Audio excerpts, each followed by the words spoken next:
Welcome to the Bioptimizers Awesome Health Podcast.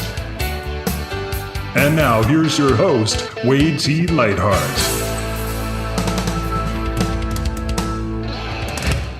Want awesome health? How about doubling your energy? With our free Awesome Health course, you can get a new video and lesson every single day for 84 straight days. The course covers everything from optimizing your digestion, nutrient intake, correct health issues, including weight, skin, energy, immune system, and so much more. The course could easily be worth $200 or $300 for, and yet it's 100% free when you go to bioptimizer.com. That's bioptimizers.com. Once you're there, just enter your name and email to get the first 3 phases of the Bioptimization report. You'll get the report immediately and begin getting your video lessons each and every day from there on in. Good afternoon, good morning, and good evening, wherever you are. I'm Wade T. Lightheart from Bioptimizers, and it's the Awesome Health Podcast. I'm so glad to have you here today, and I am joined today by Dr. Lauren, and she is a board certified to practice medicine in the state of Arizona. She received her NMD from Southwest College of Naturopathic Medicine, and that is one of the most prestigious natural medical doctors organizations in the world. Fantastic place. I've been there myself, but that's in Tempe. And she holds, get this, a Bachelor of Science in Biochemistry and Molecular Biophysics. Wow. And she also has a minor in writing and Spanish. And more importantly, she is an expert in gut health and has a new book coming out about it. Dr. Lauren Deville, welcome to the show. Thanks for having me.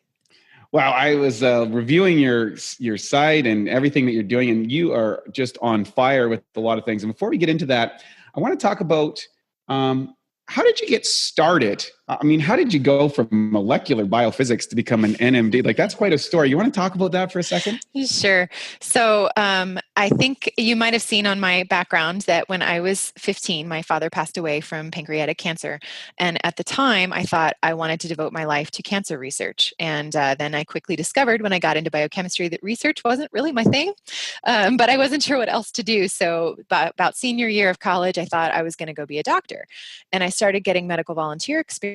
And at the time, I also thought I wanted to be a missionary doctor to Mexico. So I moved to Mexico to learn Spanish, hence the Spanish minor, which I got after the fact. When I moved there, I didn't know any. And I discovered while I was there that a lot of what I was doing was just basically prescribing essentially amoxicillin for everything. And there was almost no examination. And I was like, there has to be something better. There has to be a better way. But I didn't know what holistic medicine was. And so I spent 2.5 years in and out of 8 or 9 different grad school programs, essentially looking for what I'm doing now. I just didn't know what to call it. And when I finally did find it, then I ended up going that direction. So let's back the bus up a little bit here. Okay. Talk about prescribing amoxicillin. What is that for our listeners, and what was the challenges that you had around that? Because a lot of people that, they're traditional, they go to their doctor, they get a prescription. You want to talk about that for a second? Sure. So amoxicillin is a really common antibiotic. And let me preface this by saying I'm not against all antibiotics. I think they definitely have their place.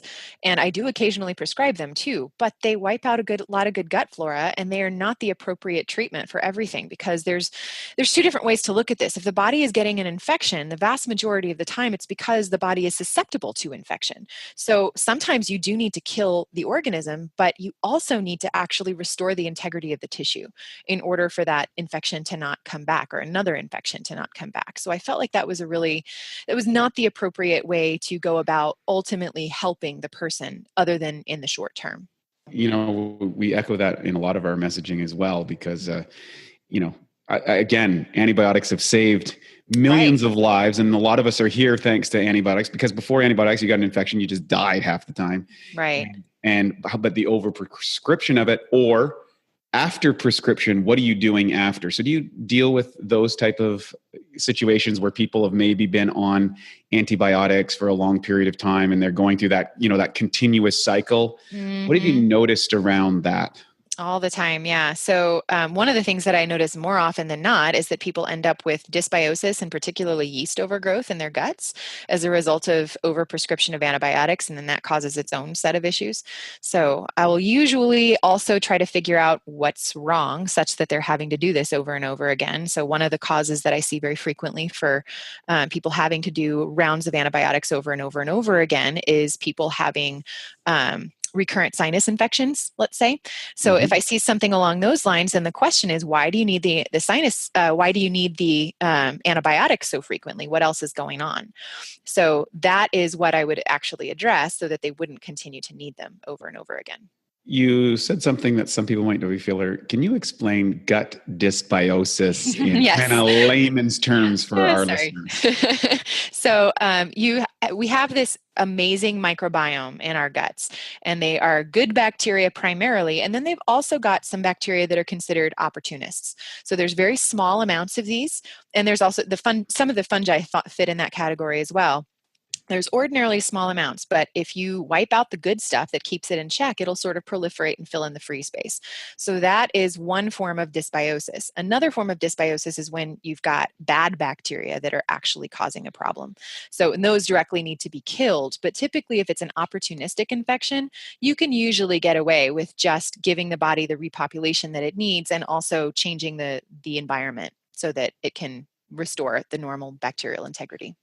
That's really great. You separated into kind of the opportunists and the bad guys, which is I always say we've got good, you've got bad, and you've got opportunists. Can you explain to people what an opportunist bacteria actually is and how that differs from, say, a bad bacteria and how you might go about dealing with both of those situations if someone may have that? Number one, let's start again. I'm sorry if you can follow this, but how would a person even know that they have that condition? And then what would they do inside of that? Yeah.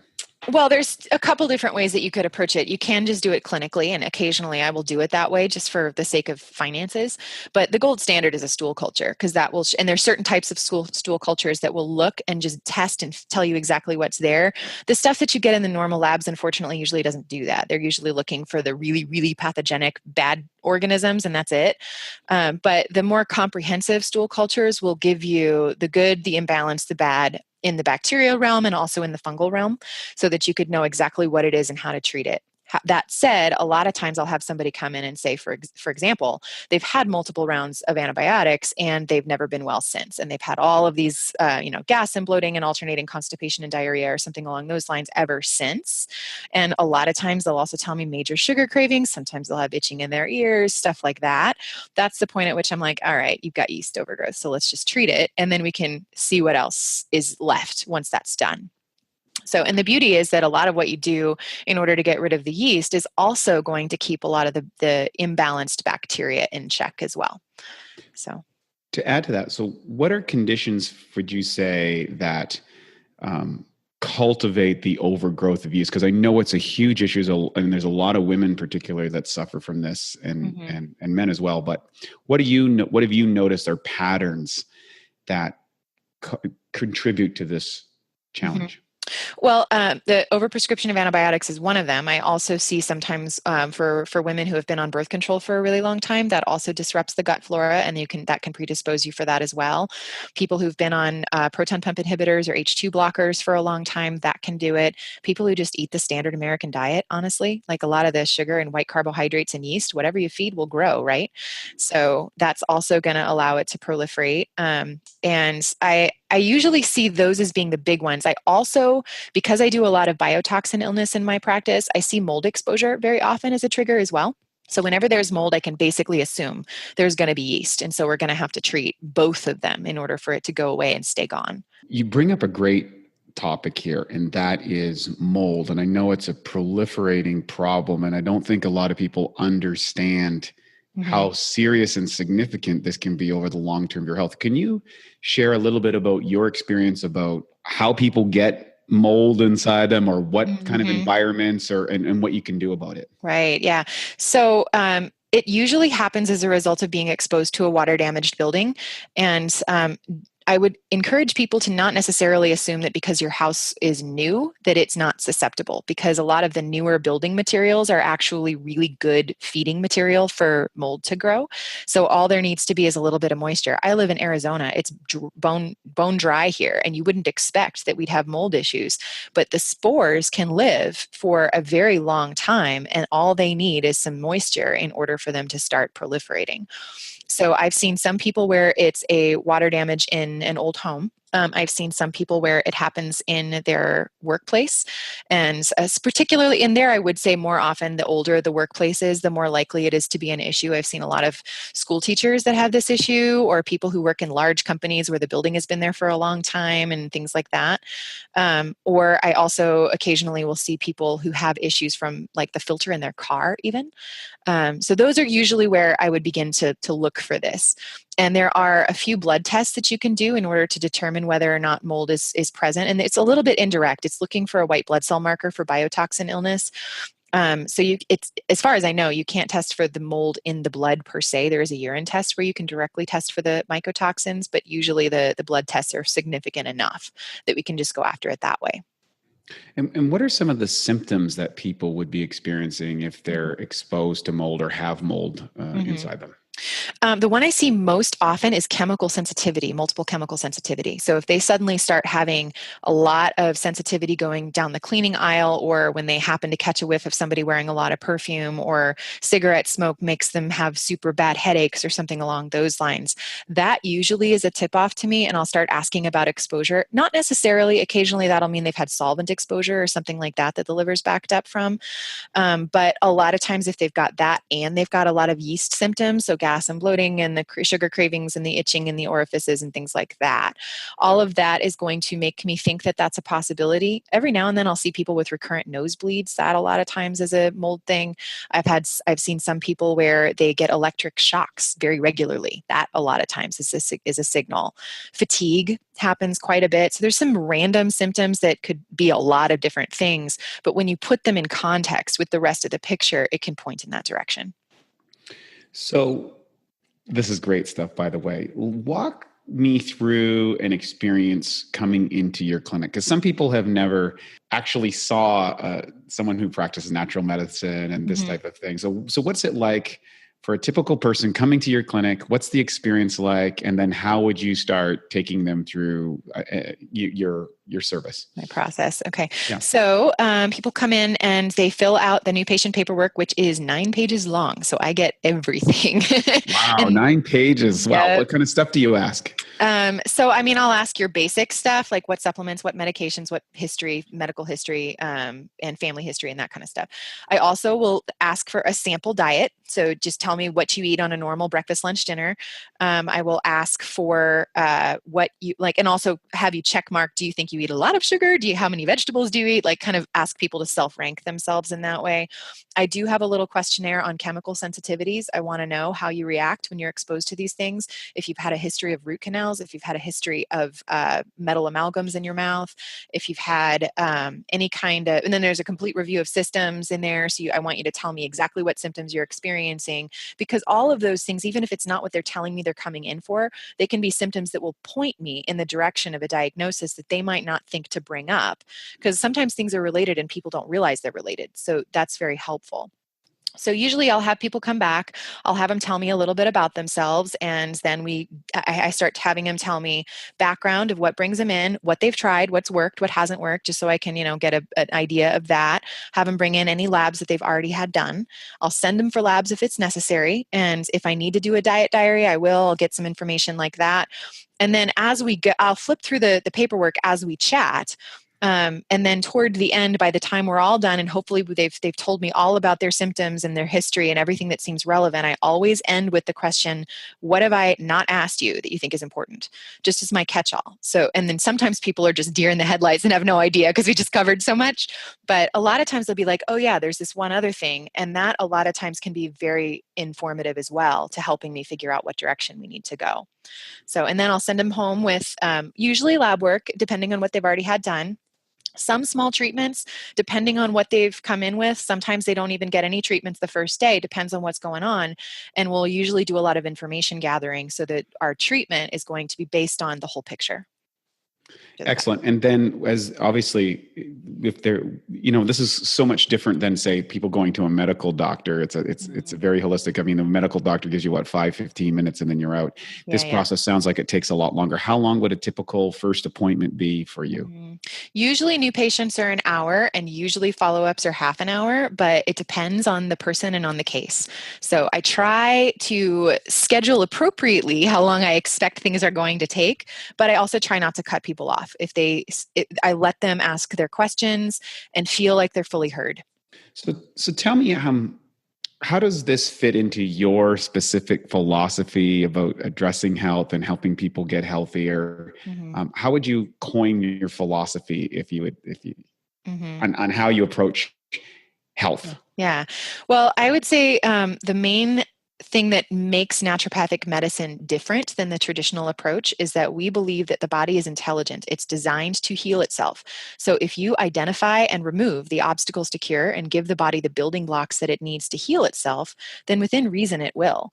And that's so empowering to me as a practitioner, because even if I see something walk in the door that I've never seen before or I've rarely treated, if I approach it from that standpoint, there's only so many possible obstacles to cure and there's only so many building blocks. So I'm looking for those little signals that will tell me where was the initial insult for this person, or a combination of insults that kind of stacked up, or where have they not been giving themselves what they need. And if we can approach it that way, then within reason, healing will follow.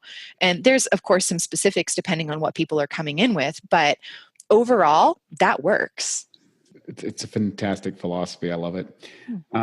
What would you say that frustrates you? And we're going to go two ways on this too. What frustrates you about, say, the medical industry today as it is? And we'll go to another question about the wellness industry, but let's start with the medical industry. What frustrates you? Because I know oftentimes, natural medical doctors are trying to help people get healthier. Medical doctors are trying to get healthier. And oftentimes I see people get conflicting information from the two groups, and the patient becomes confused or demoralized and doesn't know what to do because they're looking for authority to help them and expertise. What have you noticed? What frustrates you?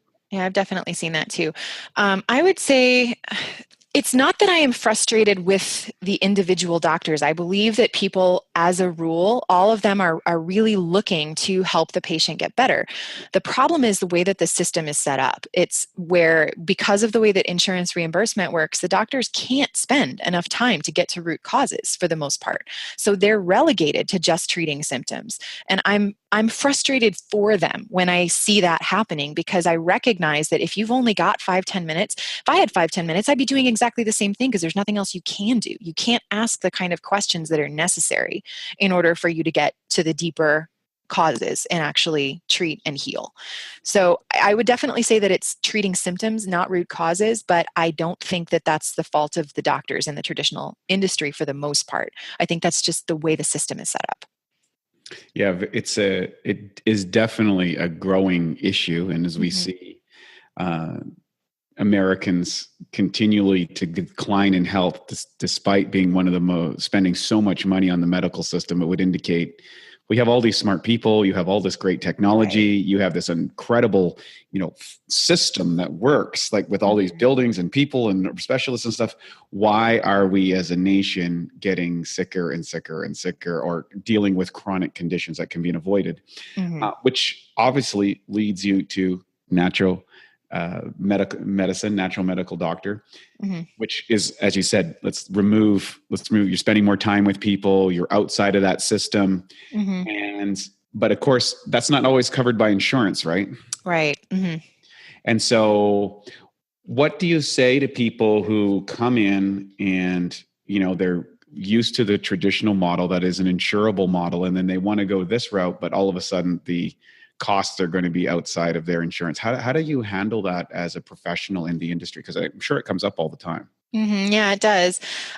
So I usually try to convince people that it's an investment in your health. So you could end up spending money on sick care, or you could spend money on trying to prevent yourself from getting sick in the future.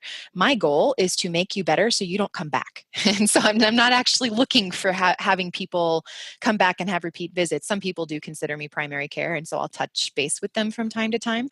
But overall, I want people to get better, to go away, to tell everybody that like this helps, and then have new people come in to see us.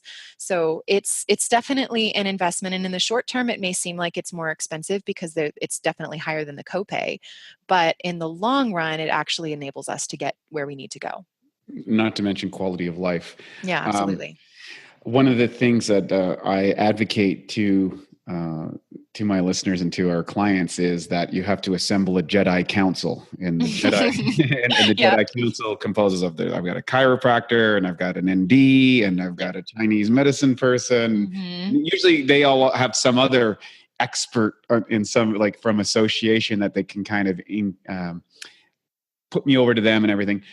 One of the things that I really believe in is having an ND as a primary care person. In other words, to do the checks. What kind of relationship do you have with the people who do have you as a primary care? And what were the things that you would do on, say, an annual basis if someone's like, you know what, I love this natural medicine idea. I want to stay healthy. I don't want to get in the other program. I understand the value of that and investing in it.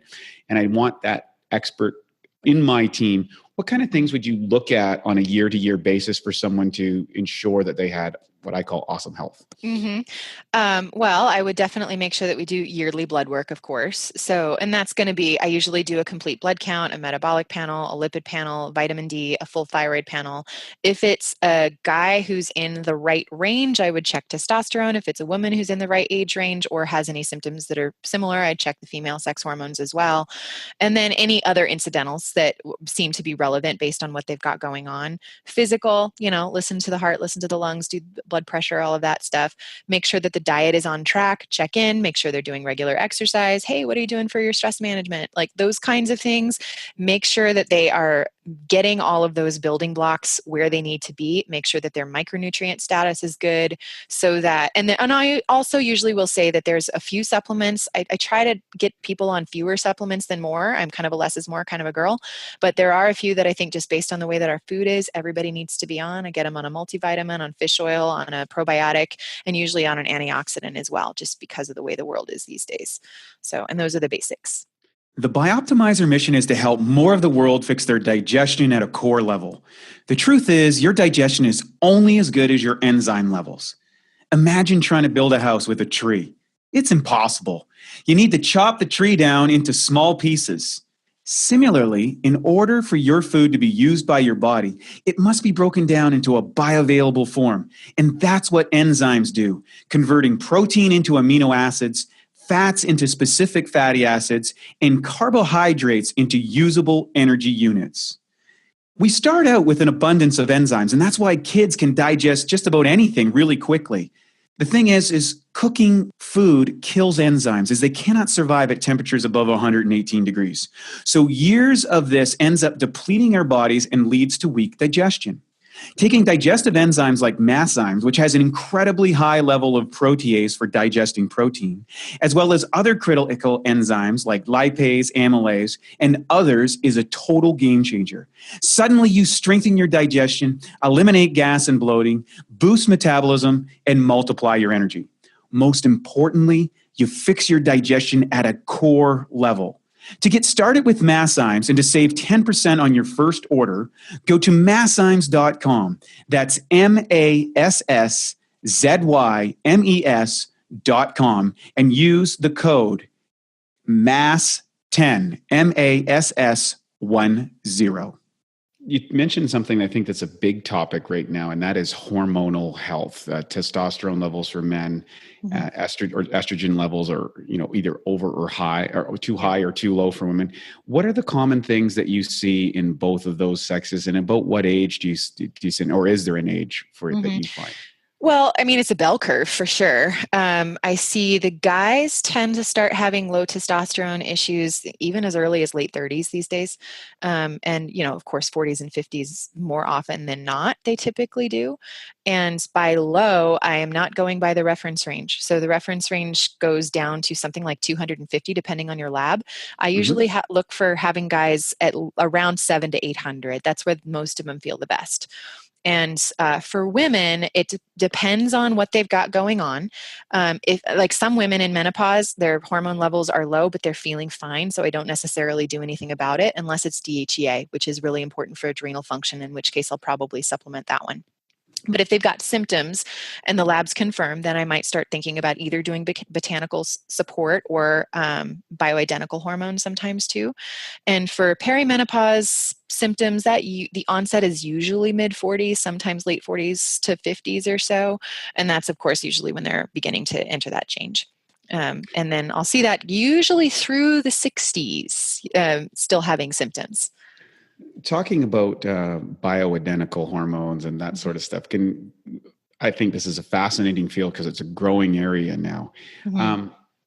What is the difference between, say, hormone treatment versus bioidentical hormones? Could you explain that for our listeners? I think they'd like to know the difference. And also, there's a lot of, some people are just get on it as fast as possible. Some people there's dangers to it. What's your experience in regards to those bioidentical hormones? Okay, so two parts to that question. First part is the difference between traditional and bioidentical hormones. It's a chemical difference. So the traditional hormones that you're going to get for the most part from your OBGYN or whatnot, there are a few exceptions, but usually they are chemicals that are similar enough to stimulate the receptors for those hormones in the body, but they don't look chemically identical. So they're processed differently and they carry different risk factors. Those are the ones that typically are associated with hormonal cancers.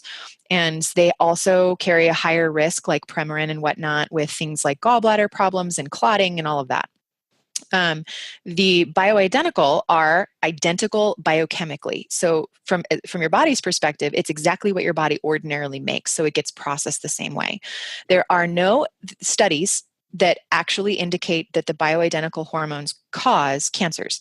That said, they do stimulate the growth of for instance, with estrogen. If there's an estrogen receptor cancer and it is already in the body, then taking the bioidentical hormones will still encourage its growth because it's estrogen. So it's, that's part of what triggers it. So that's one of the concerns, and it's probably the one that I hear the most often, is the estrogen receptor positive cancers. And if I get a woman who has a personal history or an immediate family history of breast cancer or ovarian cancer or something like that that was estrogen receptor positive, I will usually just not do it. Occasionally when people really, really want it, I will be super cautious with it. But as far as the other, like the clotting issues and that sort of thing, estrogen does that in general, but I usually go so low. I'm not one of those people who's trying to make somebody 20 when they're 60. I usually try to do as little as possible as far as that goes.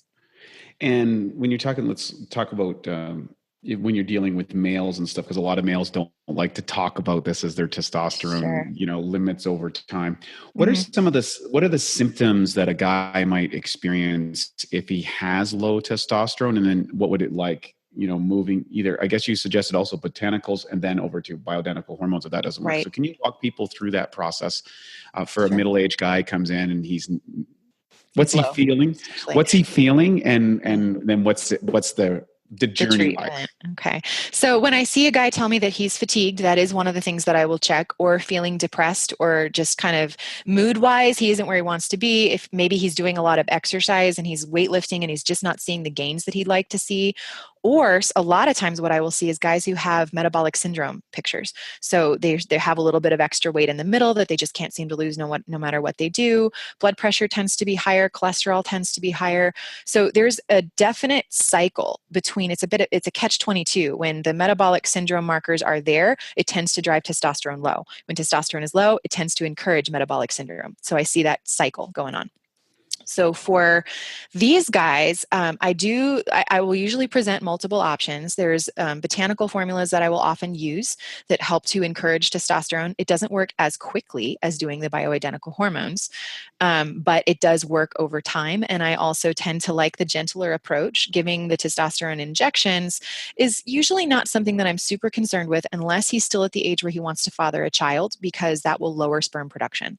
So I'm very cautious with that. But if he's not, and that's not a big deal, then usually after, the 6 weeks or so, I will repeat the testosterone and estrogen. So this is another thing you need to be careful of, that when you give testosterone injections, if you are not blocking the conversion to estrogen, it will easily turn into that. So you have to make sure it doesn't.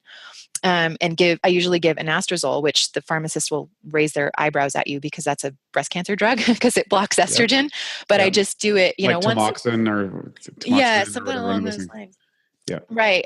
But I have found that even giving it just once a week is fine, because I have had a few guys end up with depression, kind of weepiness, taking too much of it. So once a week, nobody seems to have a problem. So I just do that while I'm doing the injections. And then I'll also check red blood cells, because that's another thing to be concerned about. Red blood cell count can go up with testosterone injection. But I usually will try to do it as a jump start, so that I'm trying to figure out, why is the testosterone low in the first place? And I would say far and away the reason that I see the most often is the metabolic syndrome. So I'll try to get testosterone up. So you're intervening in that cycle where you can. Meanwhile, once their energy starts getting better, I have them go to the gym and start doing what they need to do to begin to build their own testosterone so it can maintain.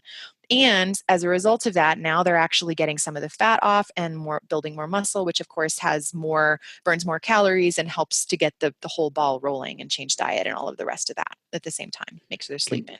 Can you explain metabolic syndrome for people so that they understand that?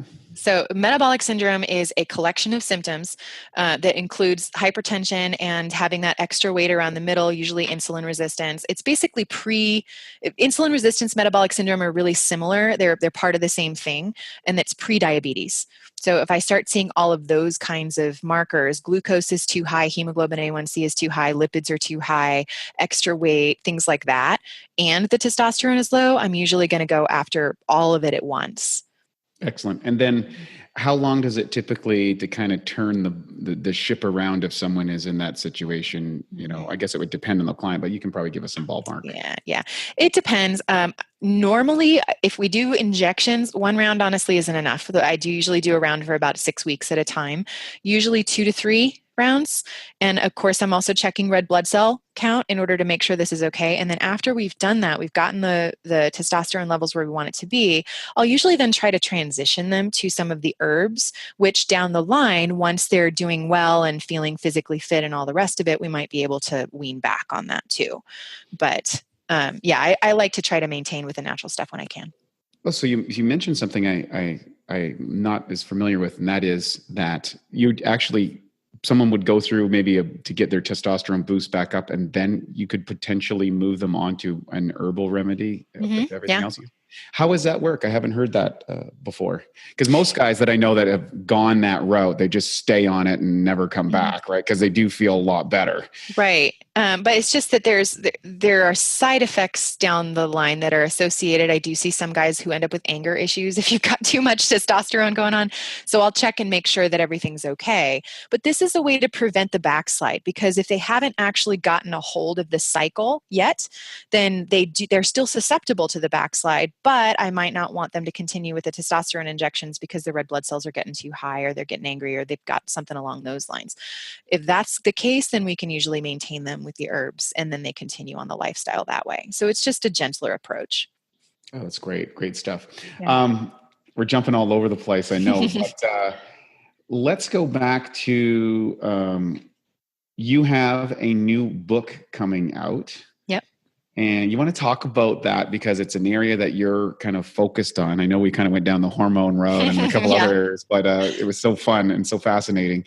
You want to talk about your new book. I believe it's called The Holistic Gut Prescription. Mm-hmm. Yep, that's it. So like I said, my basic philosophy is that if you give the body the building blocks that it needs and then remove the obstacles to cure them within reason, healing will follow. So the book is laid out that way. So I start out with my story because I had lots and lots of gut problems, and they actually lasted past med school. Like after I was practicing, I got a whole lot better. Can you talk a little bit about those? Sure, yeah. So lots of IBS, gas, bloating, constipation history. I had lots of acne because I wasn't detoxing particularly well, all of that. And what I realized after I graduated, because we really didn't go into biotoxins too much, is that part of my problem was biotoxin illness that I think I acquired in college. I just didn't know that's what it was. So once I figured that out and was able to get rid of it, then I was able to actually get a hold of a lot of what I was doing. And I made a lot of progress through med school, but I remember when I first got into school and began to make some of these changes, I realized that I didn't know what it felt like to feel normal because I was so used to having this bloating and just misery all the time. I just kind of got through it. What is a biotoxin under your terminology? So biotoxins are toxins that are produced by biological organisms. So I use that term primarily to refer to mold and Lyme. In my case, it was mold. So I think that was where it came from. My TGF beta 1 is the white blood cell marker that indicates whether or not you've had, and it doesn't really distinguish between Lyme and mold, but in my case, I knew that's what it was. So once you find that, then what you have to do is bind it, like basically pull the toxins out of your body. I use Colestipol most of the time, which is an off-label use of a cholesterol medication. So once I did that, then some of my gut healing efforts that had never actually worked before started working, or never worked long-term, I should say. They would work for a while, and then I would begin to regress. So finally, I managed to find the root issue and break the cycle. So that's what I start with, my story at the beginning. And then I go into the breakdown of here's obstacles to cure that I see very often as being an issue for people who have gut problems. And then here are the building blocks that everybody needs to be. That's the second half of the book, is here are the building blocks that everybody needs. And one of the chapters in there breaks down a little bit more that your poor digestion is also, it's a little meta, but poor digestion can also cause problems in all kinds of different systems. But if you're reading the book, then you have that. So it's discussing that as well. In today's world, how many people do you actually think probably have compromised gut health? Oh, geez. Well, I have a bit of a skewed perspective because, of course, I see my demographic, like the patients that come in to see me. So of my patients, I would say 85% of them probably have something going on as far as compromised digestion. As far as people just walking around out there, I might put it a little bit lower because they're not coming in to see me. So maybe 65, 70. But it's still a really, really big issue. And I'm so glad that you're out there addressing the book. It's a message that I've been really passionate about for over a decade. Yeah. Let's talk a little bit more about your strategy for experiencing health. I'm sure you covered it in the book. Maybe if you could point out maybe 3 things to do if they want to have a healthy gut. So if you want to specifically have a healthy gut, number one, I would say you need to make sure that you are eating whole foods. So don't shop the center aisles in the grocery store where you're going to have the things that are all boxed and bagged and canned and all of that. Those are going to be highly processed. They're going to have extra chemicals. Your body doesn't know what to do with those. If you shop the perimeter, so where you're going to find the meat and you're going to find the fruits and the vegetables and eat things that God made and that have not been adulterated, that is going to get you very far in terms of that change. Number 2, I would say exercise. You need to make sure that you are moving because that also helps the blood flow to the gut. It helps the gut motility, and that is absolutely necessary to make sure that everything is going in the direction that it needs to be going. And number 3, I would say manage your stress. I see so many people who have issues, like their health issues go back to either a major stressor, one event, or a series of stressors that they haven't fully been able to get a hold of. And if they aren't dealing with that in an appropriate way, one of the things that I will often see is poor blood flow to the gut. And that means you have less hydrochloric acid production, less pancreatic secretions. You're not able to break your food down appropriately. So it's the fight or flight thing, right? So the more you're in the stress response, the more the blood flow is going to your limbs and not so much to your gut. So when you can get into rest and digest, that really, really helps. You talk about something there that I think is really important, and that is stress. And we'll talk. I want you to expand on what are the typical stressors. And you also used a term that was interesting. I haven't heard before. Is like the initial insult or the initial challenge. So, what would that be, and what does that look like, and what are some of the stressors or stress management systems that you have people incorporate into their lives? Mm-hmm. So initial insult, what I mean is that one of my favorite questions is, when did this start? When people come in with a symptom, I like to get the whole timeline, because a lot of times that tells me exactly what the problem is. So when did this start? The answer is some major stressor. They got divorced, somebody in the family died, they went through this major move, they lost their support group, they, lost their job, something like that. And then everything began after that. Then I'm like, oh, adrenals. Okay. So we have to address that as being your underlying root issue, in addition to whatever it is that you've got going on. But when that broke, that was when everything else began. So that would be the initial insult kind of a situation.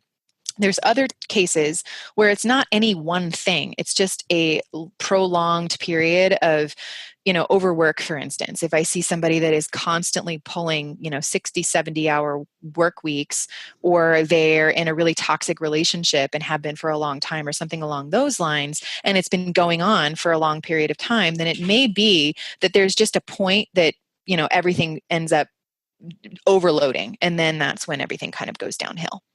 So, and I'm sorry, what was your second question? well, keep going on this. I want to add to where you were at. And that is, what are the things that you start to notice when their stress is up? How does that impact particularly their health and also their gut health? Okay. So, backing up to the adrenals, they're two little glands that sit on top of the kidneys. Inside produce adrenaline, outside produce several hormones, but the most important one is cortisol, which is your body's natural anti-inflammatory. So it's also your wake-up hormone. It's also your stress tolerance hormone. So if you are having, in a normal day, you have a burst of adrenaline to deal with a stressor, but you can't have unopposed adrenaline. You have to have extra cortisol in order to take you back down to normal. That's fine if that's only happening once, but if it's happening over and over and over again, or it's a really, really big one and the adrenal function was poor to begin with, now your cortisol function is too low even to get through a normal day, let alone a stressful day, which means now, like, let's say your overall, I don't know if people are going to be able to see me on this, but your overall inflammatory level is here, and before the stressor your adrenal function is here. You're okay. There's no breakthrough symptoms. But as soon as the adrenals take a hit, now there's all this extra space that your adrenals can't deal with this inflammatory insult. If your weak link is your gut, it's going to snap. So that's when I start seeing people show up with allergies they never had before to foods or environmental or whatever. And allergies are cumulative. The way your body reacts to food allergies is the same way it reacts to environment, is the same way it reacts to chemicals. All of those things are also going to contribute to your liver's overall toxic load. If you end up with that backup, now all of a sudden you're not able to get rid of that, and you end up with difficulty breaking down your food and all of the rest of it. So that can be the initial insult that sets everything else off. Or, like, in some cases, I will also say if it's an autoimmune thing. So some people will come in with Crohn's or ulcerative colitis, things like that. If there was a big stressor, all of the symptoms tend to get worse, because autoimmunity, of course, is highly inflammatory. And the way that they treat it in the traditional world is with steroids, which your adrenals are what they produce naturally.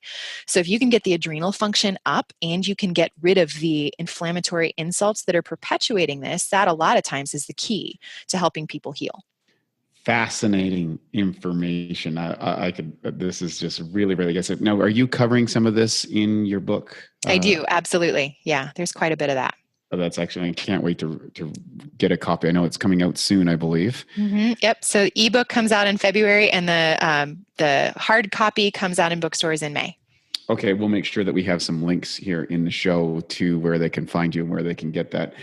You mentioned we're going to change gears one last time before we wrap things up. And one of the things I noticed is that you mentioned you are a Christian doctor. So I would like to know a little bit more about that.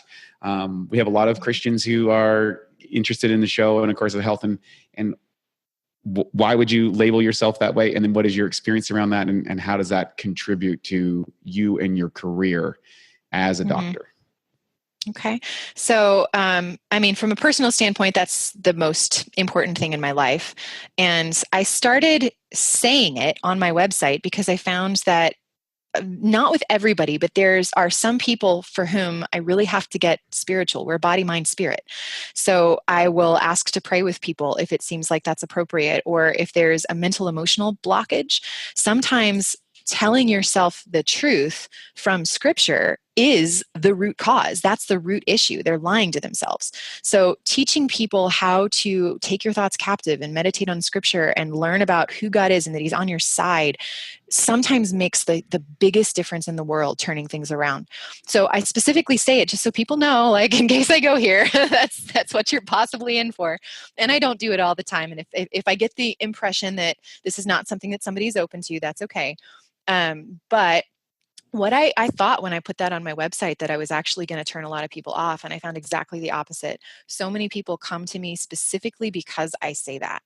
So it seems like it's a really good place to resonate, and it's actually become my niche, which is the reason why my podcast is called Christian Natural Health, and I have scripture meditations every other week.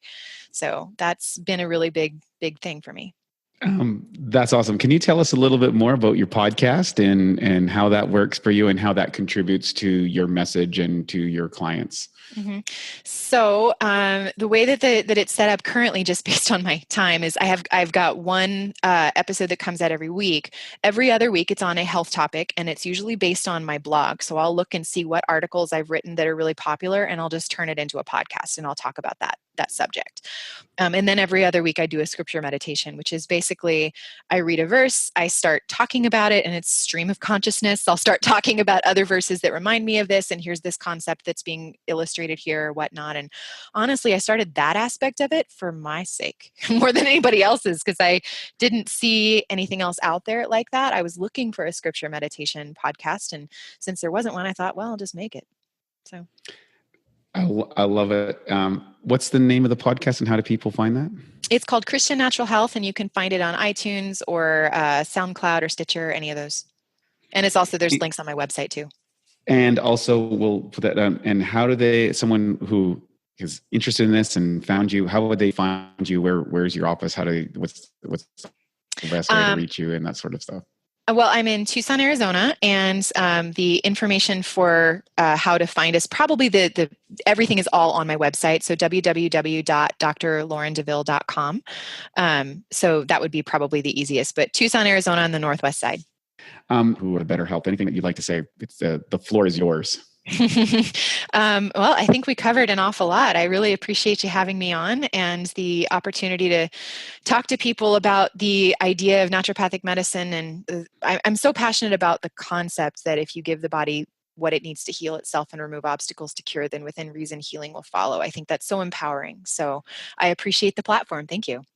Dr. Lauren Deville, what a delight to have you on today. We went into a lot of different directions. You're a wealth of knowledge and information, and thank you for explaining things so clearly, terminologies and how you do it. It's obvious that you really know what you're doing. I highly encourage anyone that's listening, if they're in the Tucson area, to go in and check out Dr. Lauren. And of course, if you're around the world, remember that part of the Awesome Health Formula is to get an ND in your Jedi Council.